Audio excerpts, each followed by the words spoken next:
All right, so it looks like we got some pretty surprising news here. So everyone knows that Rasmussen is actually the conservative pollster that always puts out beneficial numbers for conservatives, obviously negative poll numbers for Democrats. But it looks like Rasmussen is actually saying that Trump is actually being overestimated. So what actually happened is there was a set of polls that got dropped by New York Times Siena, which is typically considered to be like a really reputable pollster, but the polls all seem to make like zero sense. So they dropped a set of Arizona polls. We can check these out here. So September 17th through 21st, you got 700 likely voters and registered voter polls. So in this poll here, it says Trump +5, which is a really massive margin when you think about it. This almost entire time, the margin has been less than one in either direction. The absolute value has been less than one almost this entire time. In fact, for a long time, it was between zero point 0.5 and such, and Kamala Harris even led for quite a while. She was leading by over one, for example, back in late August. So a +5 lead is almost laughable. You can even look at these other polls. There's a CNN SSRS poll that was also out.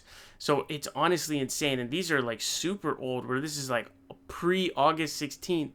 But from here on, I mean, you barely see any polls that are like that. And then you have so many of these. So another registered voter poll, Trump +5, right? Harris 42, Trump 47. A third one, Trump +5, Harris 45, Trump 50. Another one that's Harris 45, Trump 49.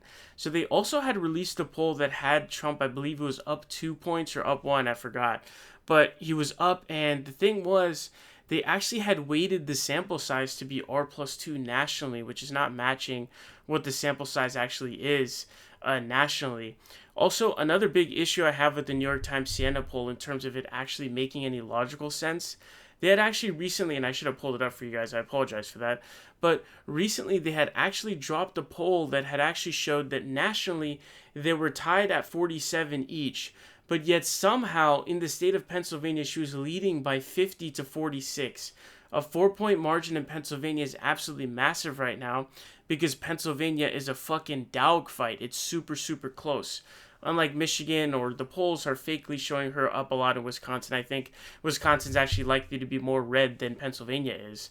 But those two things can't possibly happen together.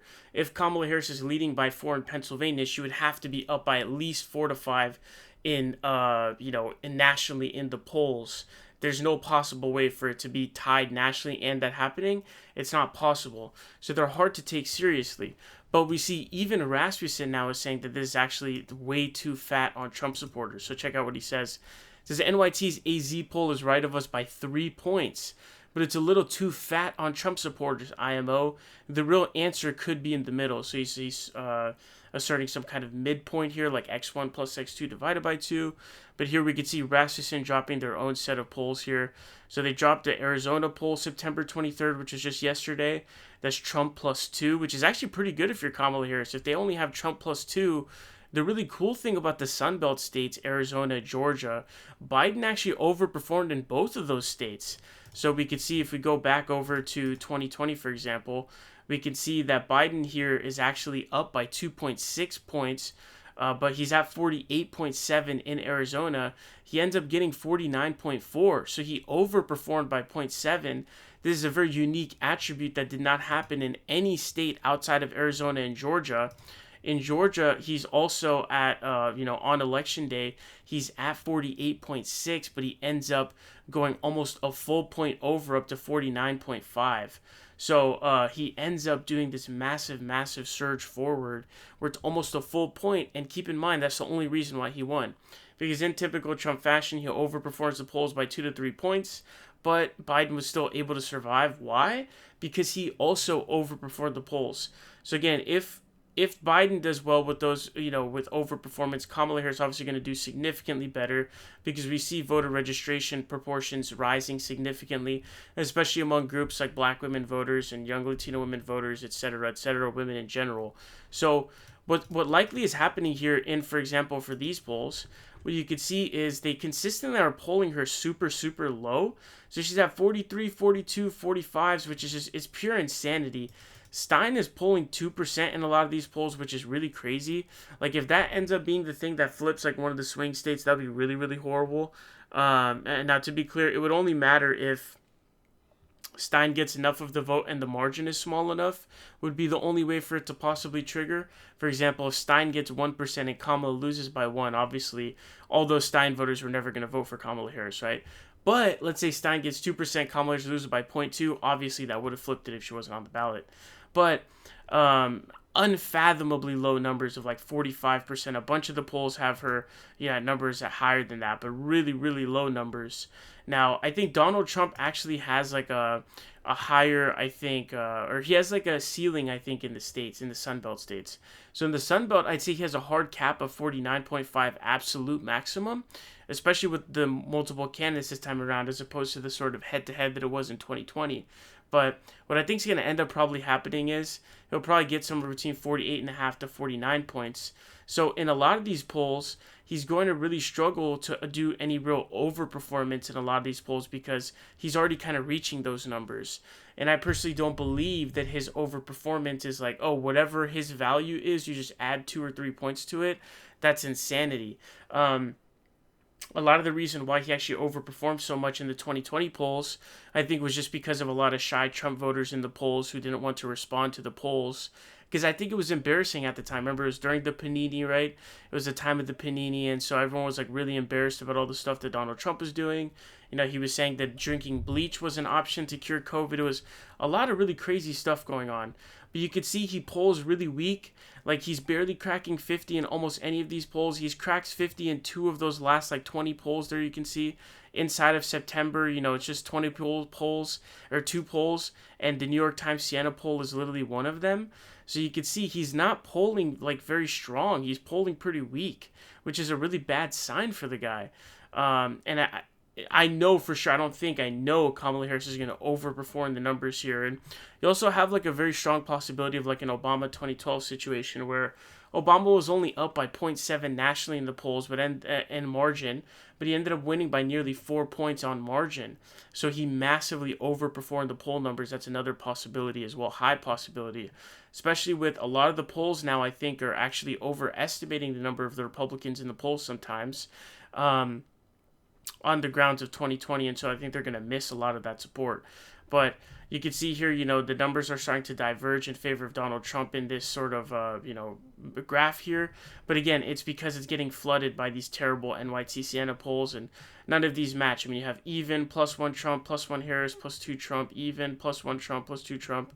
And then somehow you just have like these random like slew of +5s, +4s. I'm at the point now where NYT Siena I'm throwing in the dumpster can. I already honestly didn't like them because last time around they were so massively like Biden biased. So I honestly already wasn't in favor of them. I don't know if they're trying to go in the opposite direction now where they're trying to like overcorrect. I'm not exactly sure what's going on here. But even Rasmussen has it at Trump +2. Which honestly, I don't know what the raw numbers are. I would like to see them, but I can't find them for the life of me. I tried really hard because I think margin isn't as like clue in at this point in time as to what the numbers are. For example, if one of the candidates is hitting 50%, I really don't care what the margin is. It doesn't really matter if it's +1, +2. I don't care. Like a +1, 47, 48 is way worse than a 50, 49, in my opinion, of like a +1. So I think that really heavily matters. But what's clear is I think that they're way overestimated, and NYT Siena is really, really hard to take seriously at this point. But there is going to end up being a big, we'll see how much of an impact the convergence theorem has as well. I think largely she didn't do a good job, I think, during the debate of actually like marketing herself out there in terms of like why people should vote for her. It was just instead like Trump ended up looking like a lunatic, which obviously he was. And so I think that kind of gives you a reason to vote against Trump, but I don't think she was able to convince anybody to vote for her, which is something different. So I think a lot of the low numbers she'll get where Trump is kind of pulling at the numbers you would expect, it's because there still are, like, I think most people are still not tuned into the election yet. It hasn't started. Nobody cares. It really doesn't seem like anybody cares yet. We'll see when that starts to kick in, but I personally do not feel like it's kicked in. Honestly, even at my latest expectations, I didn't expect it to be this dead even at this point. But it seems like people outside of political junkies and people on Twitter, they're just not really tapped in yet. So, we'll have to see when it actually starts, but I would expect, I would guarantee actually from these kinds of numbers, a massive overperformance, like 45s, even 47s, 46s, these kinds of other ones. But, she's getting these 42 and 43s in these polls where she's at like 48 and 46, 47. I don't really, and these are also, if you're saying like, oh, maybe these are sort of the, polls with a bunch of candidates, but these ones also have, the same amount of candidates as well. So these also have 4 candidates. So that can't be the reason either. But I think a lot of the people are going to get missed because a lot of them are like newly registered people and stuff like that, and so we know those people often get missed by the polls. So I would expect a large overperformance, and so even if Kamala's down 1 point in Arizona, I think she still has a good chance of winning, especially with abortion being on the ballot. Gallego's up for election, and Carrie Lake is on the ballot. There was also a recent ruling as well that had like, I think a court had ruled, I don't know if it was the Supreme Court, but that there was like 100,000, voters who were in limbo who were going to be able to vote, I think even without showing proof of citizenship. So, the sort of intimidation won't be present, right? So, people getting profiled and stuff like that. So, interesting stuff though here. So, the polls seem to be getting so ridiculous, even Rasmussen is like, it's a little bit fat on Trump supporters, which it obviously is. Although I'm not exactly sure if they're super fat on Trump supporters versus just missing Kamala supporters. Because I think Trump will probably get somewhere around 50, but not 50. He'll probably get around 48.5 to 49. So that may not exactly be the problem, but that they're just missing a bunch of the Harris supporters. But that ends up kind of presenting itself in the margin. So, yeah, pretty interesting stuff here.